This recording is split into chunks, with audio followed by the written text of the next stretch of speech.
this is Joe Crisera, and I'm with author Tom Peric from Galileo Communications, and we're going to talk about a subject today, Tom: maximum publicity impact, how to become a local icon and dominate your market by using free publicity. Tom, getting into the publicity business, it must not be an easy thing to get into, or is that something you just kind of found yourself as a publicity expert one day? How did that happen? No, it doesn't. In fact, that's a good question, because half the people out there, I'm in the PR, public relations, or publicity world. I use those words interchangeably. The more important thing, though, is that I was a journalist, in fact, in this area in Washington, D.C., where we're taping this, and in Cleveland, Ohio for 25 years. So the two important things that made me an expert is I worked in the trenches. I knew what it was like to meet a deadline. I know what it's like to be in a newsroom and write 5 stories in a day. And the other element to that, of course, is that some consultants travel the country, talk about what they did 20 years ago, and they'd sell the same story for the next 25 years. Mm-hmm. What I talk about, the advice that I give, is exactly what I do for my own clients.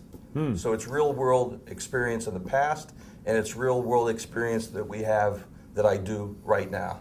Well, Tom, the title of our little interview today is called Maximum Publicity Impact. So, Tom, could you share with us what is the impact, or why does somebody need public relations or publicity for their company? Well, they don't need it if they don't want to make any money. And the bottom line is, that's right, you can, what I call it, the lightning strikes approach to publicity. Mm-hmm. You sit around and wait, maybe the New York Times will call you, or your local television station will say, oh, please, Joe, come on the air. But the reality is this, that people have an idea about your company. And that idea, by the way, Joe, might be zero idea. And when you have a customer for a contractor, and they have to think about you, if they don't recognize your name, if they don't know what your logo is, if they have no image of who you are, when they have an issue that relates to heating or cooling, guess what? You're not going to be top of mind. But in fact, when you have powerful publicity and they come down to shortening the decisions, let's see, who should I call? Especially now that the yellow pages are out, so they can't even reach for that any longer. They're thinking, you know, didn't I see that Joe Crisera on television, or didn't I read that article by Joe Crisera? So what you do is you bounce from no place to the top of the heap when they make that decision process. So once you become get that coverage, you're going to become more of an icon. That's absolutely right. Hey, Tom, you know, in this day of the mass media and how we're inundated with media messaging and reality TV and things like that, I think a lot of business owners fashion themselves as an expert on publicity. But I think that they're wrong. I think there's a lot of things that people don't understand about publicity. Tell us some of the things, what is the most understood aspect of publicity that people don't get? Probably the most misunderstood aspect, and it's almost simplistic to say this, or there's 2 parts. One is there's a fear factor. People have never been in a newsroom. Just like the consumer doesn't understand the problems that a contractor has, a mechanical issue when he's doing, let's say, a retrofit. The other side of the fence is that the public, including contractors, don't understand the issues that journalists face, whether they're print or whether they're radio or television. So the issue is they don't know what they're looking for. That's the first thing. Secondly is the fear, especially with broadcast. People are afraid of being on television. They're thinking, I don't look well enough, or I don't speak well enough. Of course, that's all nonsense. Unless you can't speak English, you could be a solid performer if you have to. So understanding what the media wants, understanding how they want it, and here's another part, understanding when they want it.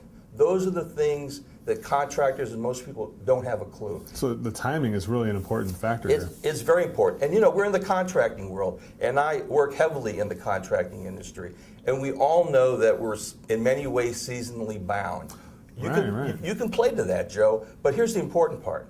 And this is what's really important for our contractors to remember. Every contractor I know always says, yeah, but what do I do during the times that I'm not busy? Mm-hmm.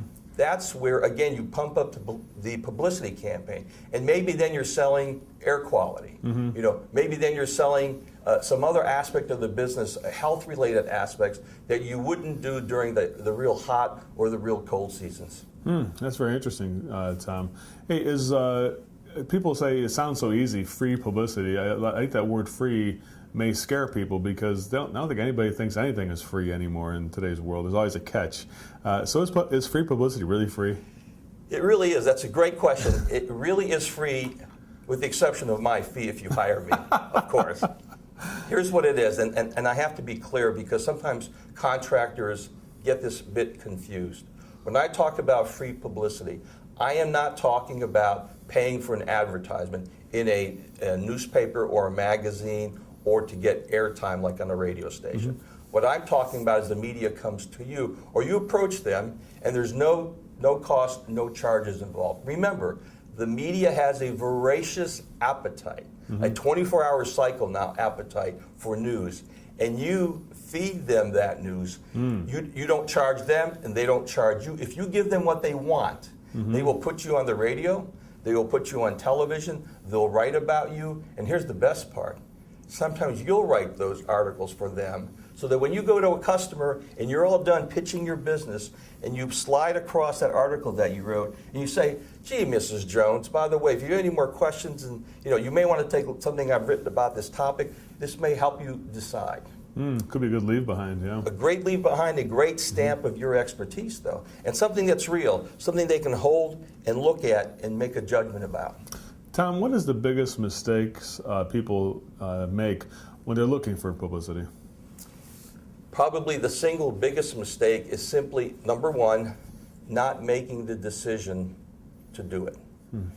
And I always say, that's fine, don't do anything. Oh, and by the way, when you see your competitor on television or you see him mentioned in the newspaper, remember what Tom Peric said. You could have been there instead of him. So that's the first mistake, is not making the decision. And then once somebody makes that decision, yes. Like by watching this, I hope there's a lot of contractors who will say, yeah, why haven't I, why am I not the person being interviewed for that air quality special they're doing on Channel 7? Or it used to irritate me when I saw somebody who I knew was less qualified than me being interviewed on TV. So once you make that decision, say, yeah, I want to be the expert. I know more than that guy. I could be on TV doing this and helping my community. What kind of beginner mistakes are made after you've made a decision to do this?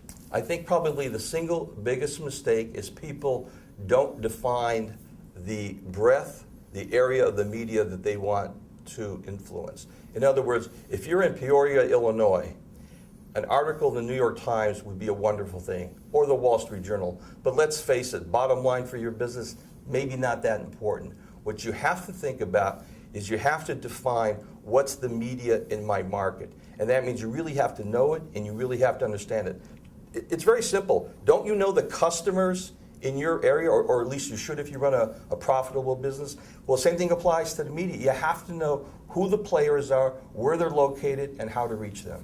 So, it sounds like a lot of work, to be honest with you. That's why I guess somebody like you is necessary.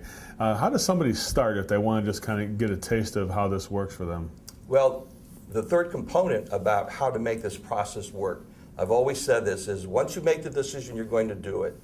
And then once you make the decision that you sort of know who you want to contact, the other two parts of this, what's the message? We can talk about that later. But the third part is who's going to do it. And it's very simple. It's either no one's going to do it, so it flops.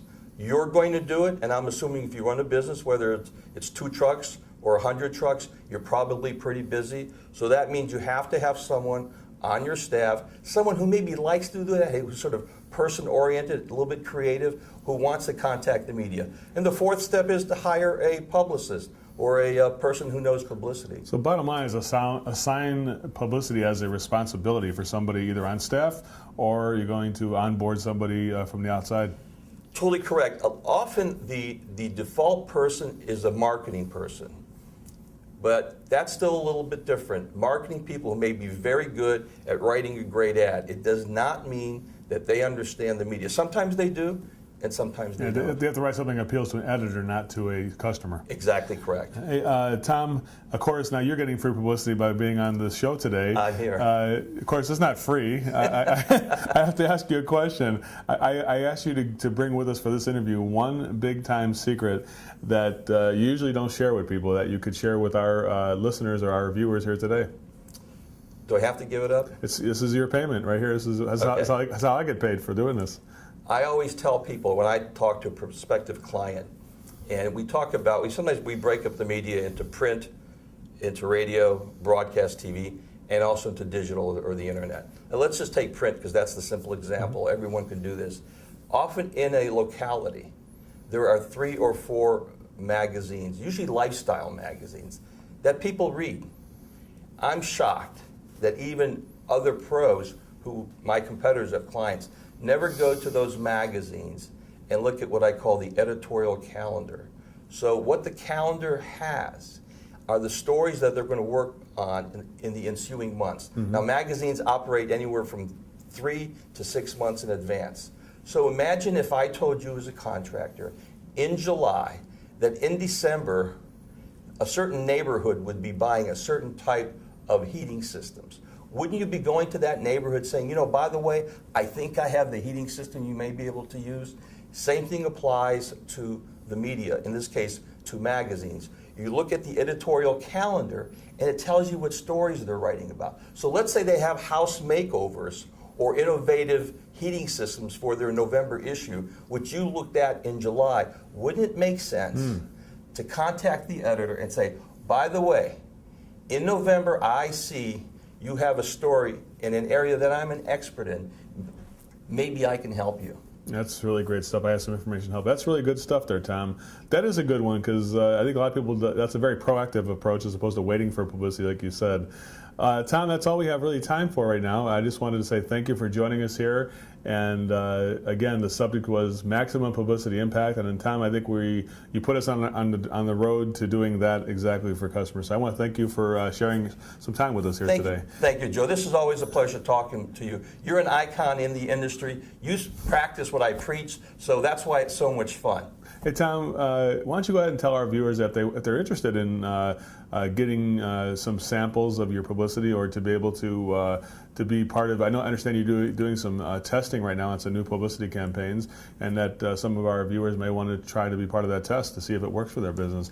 Go ahead and give us the contact information so people can get a hold of you. I appreciate that. I'm creating a package that someone can do publicity for themselves. It goes from A to Z. You can come to my website at www.thegalileo.com. That's TheGalileo.com, just like the scientist, thegalileo.com. Or you can call toll free, 866-WACKY-DAYS, believe it or not, which is the title of my book. So it's 866-WACKY-DAYS. Well, Tom, thanks a lot for joining us. And we'll see you on the internet.